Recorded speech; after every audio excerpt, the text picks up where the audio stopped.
I've watched. Yeah, those are good tournaments, man. So if you're, they run a lot like these, but it's got a little bit more star power, which does change things, obviously. So if you're looking to be on a Buzz stream or have him talk about your gameplay, I very mean, good opportunity. what part of Galaxy Gambit eluded you there? I don't know, man. So, yeah, in terms of star power. So. Yo, good call. How about this? How about this hero though that we're seeing for the first time all day? Yeah, the hero, an interesting choice.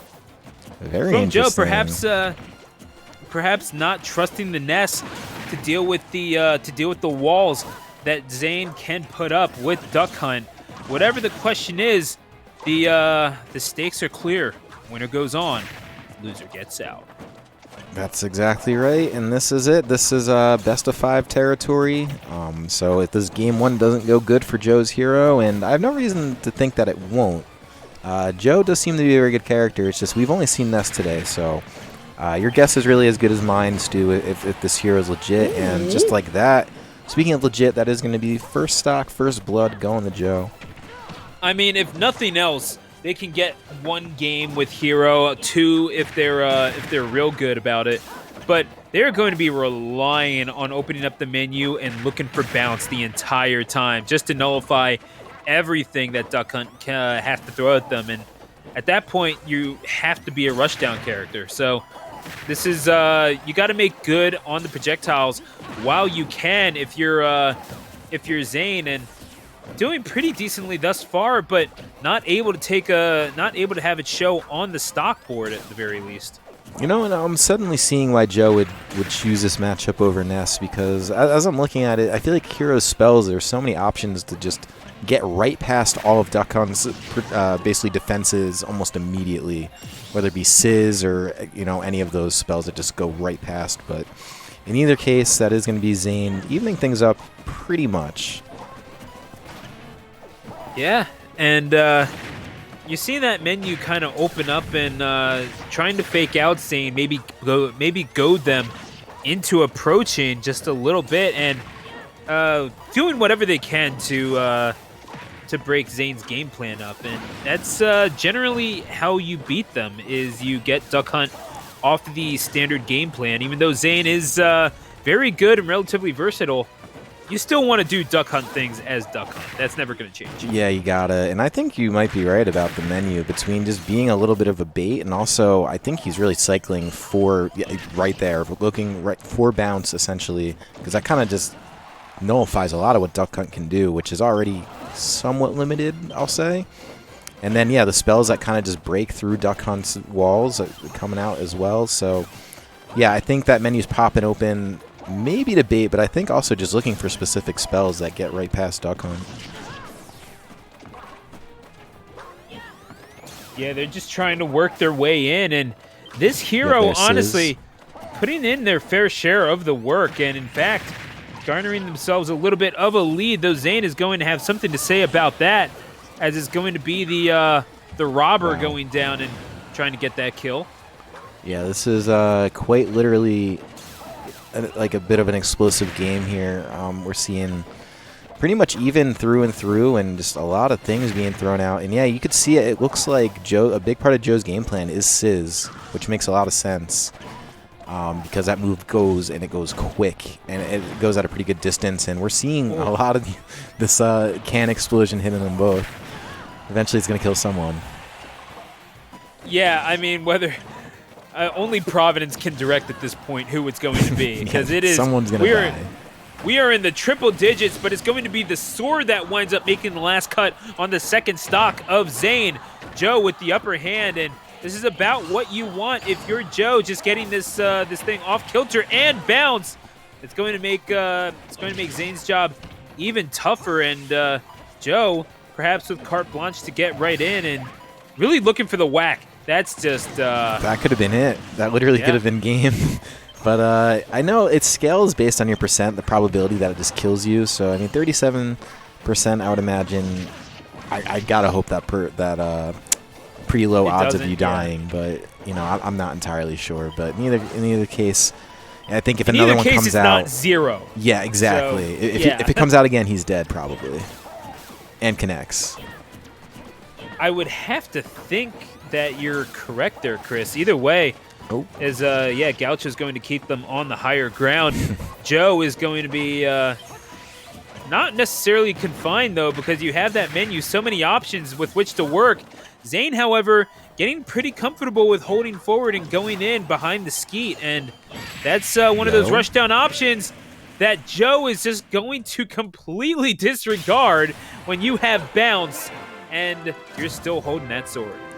yeah, and I mean, I think that's a big part of the matchup, and I would even say probably, and you had this from the get, Stu, is I think that was probably a big part of why he went hero. Bounces, like, look, you see it immediately. He used it early on, and it led him to that first stock. We saw him win the game using it, so it's a pretty big caveat in this match. Yeah, so this game number 2 going to be interesting, proving that it can work out, and this is about as methodically paced as we have seen from Zane and Joe, really throughout this entire night from both players. Though with one obviously a different character, but we have seen Zane's matches come very close to going the distance themselves. I do kind of wonder how what is it about Joe's patient gameplay that we have seen from the NES in certain matchups that they're able to translate over to hero that makes their game plan so effective here. I still think it's just so much of hero's spells between bounce, and I really think Sizz, like the amount of times I saw Joe just hovering over Sizz, because he knows, he's been watching Zane play, and Zane's also very, very patient, looking to get you to jump into their traps. But if you're hero and if you're Joe using hero, you don't really got to worry about that. You throw out the Sizz, it gets right past Ken, it gets right past the Cowboys. You know, Duke Nougat can't do anything. It's in your face. And if you got bounce, forget it. Then you approach. You just run in there. So I think that's pretty much it. So I think he's being patient for the spells and getting what he needs and doing the thing. Can we agree that Duke Nougat is the one with the tan jacket? Yeah, we could do that. Okay. I think we see that one more, and I want to be able to say Duke Nougat more. Yeah, fair. But yeah, I've just gotten so used to calling the sombrero guy like Gaucho or Desperado. I think that I like Gaucho. Desperado's one we haven't used yet, so that could be good too. Yeah. I guess no one's really established what their names are, because they do have like a scale with which they're on, like from most powerful to least, and I can't remember what it is aside from the fact that Gaucho is the most powerful. But yeah, for that's it. Duke Nougat, maybe next game. Maybe their time will come, I'm sure. Duke Nougat forever is going to be. Oh god. Remember that game being a whole meme for a decade? Hell yeah! Like, how could I forget? And then it released, and then it's a meme again. Truly legendary. What a timeline in which we live. Yo. Okay, so here we go. Looks like a better start for Zane here. At the very least, percentage-wise, but we both know that could change really quickly. But I feel like if Zane's able to kind of press this advantage, going up a stock right now is going to be a huge deal for him. Or for them, yeah. Because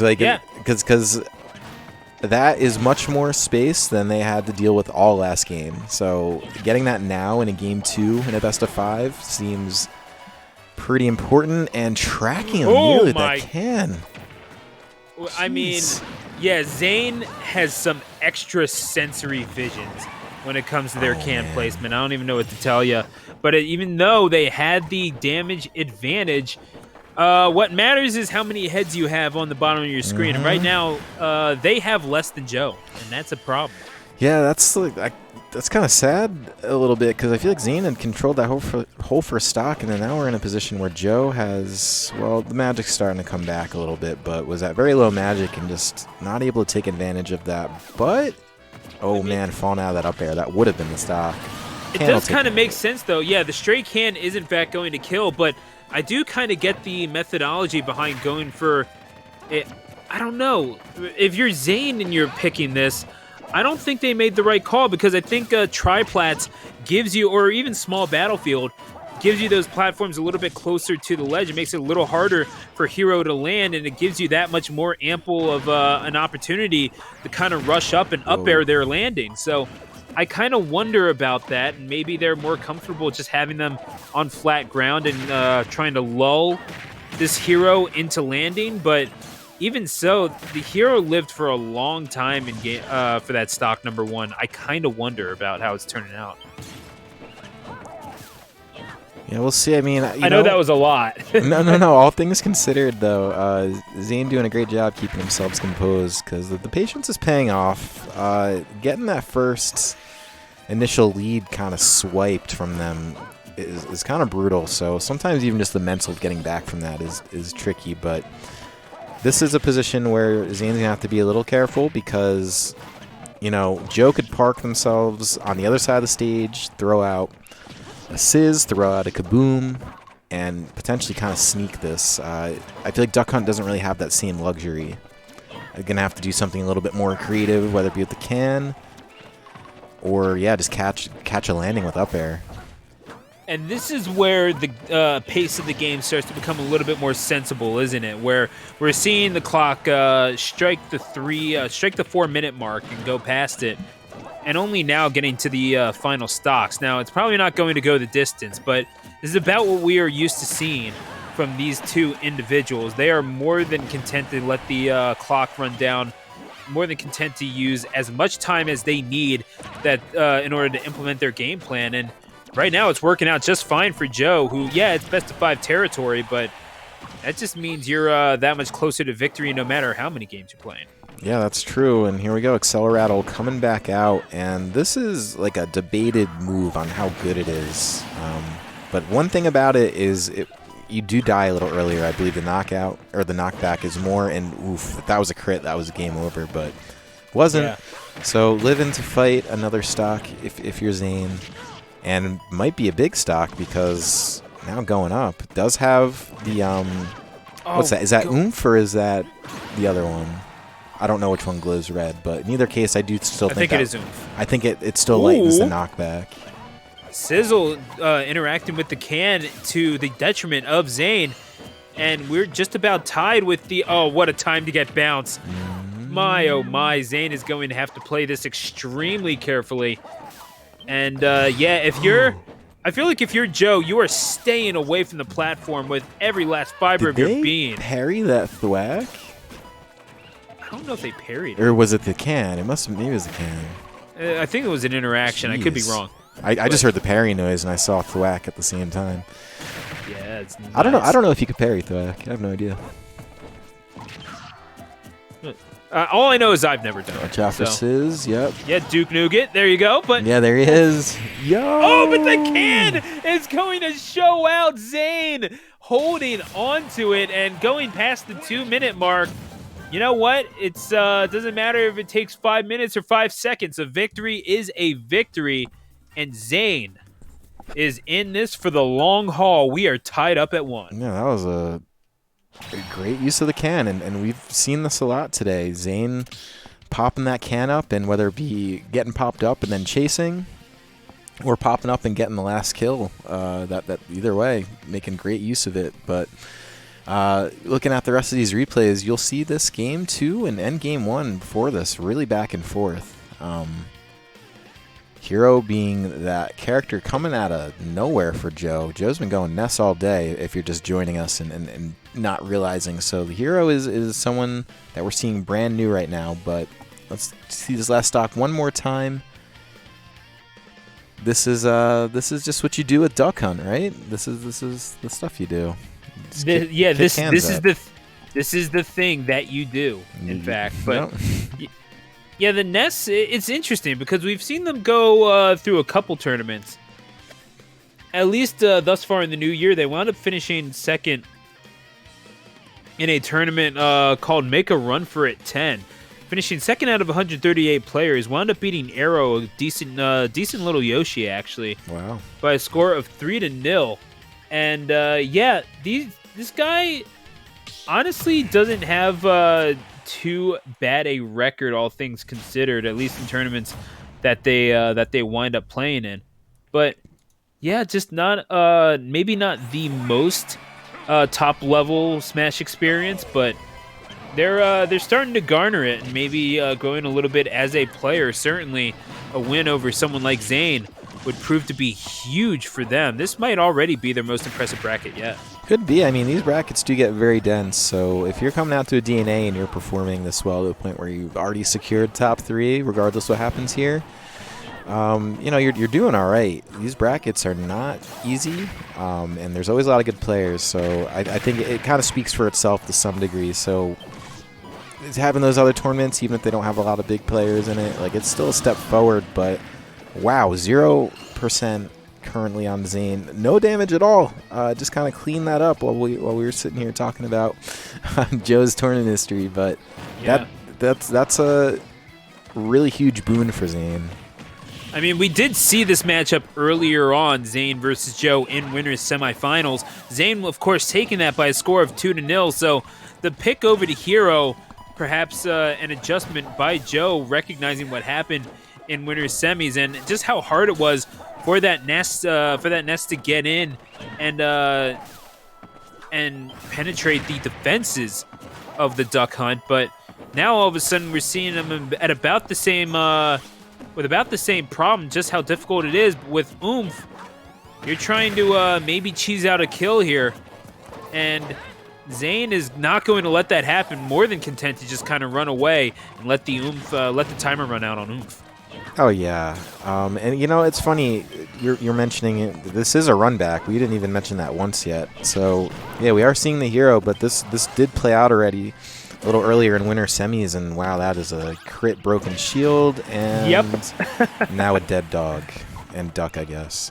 So that was a pretty big turn of events, and I think exactly what Joe needed. That was something you mentioned, isn't it? Just how it's the dog that's taking pretty much all the abuse there. It's not really distributing the damage. It's very strange. Yeah, I mean, it's strange is one way to put it, I suppose, but either way, it's going to be... Oh, that's this going might to be it a again. sleep? Oh, my goodness. Gasp. I mean, it's nothing short of impressive. I'm pretty sure that my words are failing me right now, but that's because Joe has so thoroughly adapted to the situation. If they're really able to get 2 wins out of this Hero, a character that, I mean, if Smash data is correct, they've only played this character 19 times in bracket up till now. Interesting. That's impressive. I gotta tell you, I do think that Hero does seem like a really good counter for Duck Hunt, because the fact that you could sort of, depending on the spell, kind of basically make all of Duck Hunt's moveset like worthless, because all you need to really do is be able to rush in, and then if you get like a crit or anything, like that shield break on a crit was crazy, and then being able to secure the stock like that, or having Sizz, Kaboom, whatever, have Reflect, like there's so many ways to just kind of shut down the dog and Duck. Yeah. And I kind of wonder, I mean, if you're Zane, you do have pockets. In fact, we saw just this week and this past Tuesday, Vacation Online did have a Sephiroth and an Incineroar that wound up picking up a win over Glentendo. So yeah, Of course. I was waiting for your reaction. I should have set it up then, honestly. Of course. I can't, and he's probably so tilted, but yeah, and then we saw the Wario a little earlier. I was refreshing that Twitter feed like every 5 minutes, just waiting for it. It was glorious. But no, it's this is Joe now with a pretty decent position until Zane decides to throw out that skeet, and again, perfectly spaced, perfectly timed, perfectly Zane. Yeah, I mean that's it. That was like I think really the last frame on that. Look at that. That's insane. Look, with the reflector on, there's nothing you could do about that if you're Duck Hunt. You can't I mean, you could nair, I guess. You rolled a 1 and that's why you lost the stock. But Joe really almost had a fully cheesed game number 3, and I couldn't even have complained about that one. Don't look at that one. There you go. Don't get me wrong, Bonk versus Rem was a fun Yeah, set that was to a good watch, set. so I'm It was not a good set. complaining. But yeah, this is the spacing, beautifully timed out with the can, making sure that they didn't want to get hit by that, and that's when you time out the skeet, making sure that that they get up right into it. Beautifully played, and Joe is going to have faith in this hero all the way to the end if necessary. If they are to move on to Grands, they will have to do so by winning 2 successive games against one of the better duck hunts that Tri-State has to offer, and indeed, one of the best ones on Wi-Fi. Yeah, and you could see Joe searching for the specific spells, and I think maybe even Zane's recognizing that himself or themselves is like, you know, so you'll see a few spells come out. You're seeing Sizz, you're seeing Kaboom, you're seeing Reflect, and then you're also seeing you know, the power up buffs like Acceleratle and all that. But I feel like Joe is more than content just to shut down the menu until he gets, you know, what they want. Sure seems like that, doesn't it? And that's maybe there's a method to their madness. If it works, they're not gonna try to fix what ain't broken, right? So Yeah, and it has been, because like right now, if you get Reflects, there's so many, like you could literally just go run in and hack on Zane's shield, and it might break. I do kind of wonder though, the reliance. In game number 3, you really were relying on RNG in order to connect those 2 kills. You got the shield break with the crit. You wound up hitting snooze off of the menu, and that's nice, but you can't rely on that. Like that's just Zane getting called out with the option. You can't just be sure that you're going to get that again. If you're Zane, you felt like you outplayed them from pillar to post, and you have the win to show it, and you need to have Joe prove themselves to show that they can hang. Yeah, and it does look like Zane has mostly figured out the game plan for Joe, and I actually think Joe's game plans are really good, and I think it's been working pretty well. I just also think that Zane, at this point, if you're you know, you're grinding out duck hunt like this, and this is your character, you're able to adjust to stuff like this on the fly because you kind of have to be good at it. Yeah, and Zane has proven time and time again that they are more than capable. It's going to be a big old explosion to take a big old stock off of this dog, and this is Joe staying right in this. Yeah, that was a really good kaboom, and that's it. That shuts down all of what Duck Hunt can do. It literally just goes right past everything. And here's the reflector, so we're going to see Joe probably run in, take some hits, or I'm sorry, try to distribute some hits, maybe break a shield, who knows. Either way, putting on solid percent here, shooting another kaboom, except for being blocked. Yeah, and we are seeing a lot more of a defensive Zane than perhaps we have seen, even in the past when they've won fusions or DNAs. Oh, the climbing the ladder with the skeets, you gotta love it. But this is Zane is willing to go in and press buttons if they really need to. Is that off of the confirm? That's going to be down throw into up air. We've seen them confirm with that before, I believe, in winners semifinals, in fact, against Joe. I think you're right. Yeah, I think you're exactly right. It's crazy. I didn't even realize that was confirmed, but it seems as reliable as ever, and Joe fallen victim to it a couple times in bracket now. Zane is 1 stock away from their grudge match against Hydra, who sits in Grands, was playing a Roy the entire time, but broke out the Palutena just for this duck hunt. You better believe that they have revenge in their sights, but they're going to be slept. Joe is going to get the dash attack and try to keep themselves alive at 76%. What a perfect time to get a bounce. They need it now more than ever.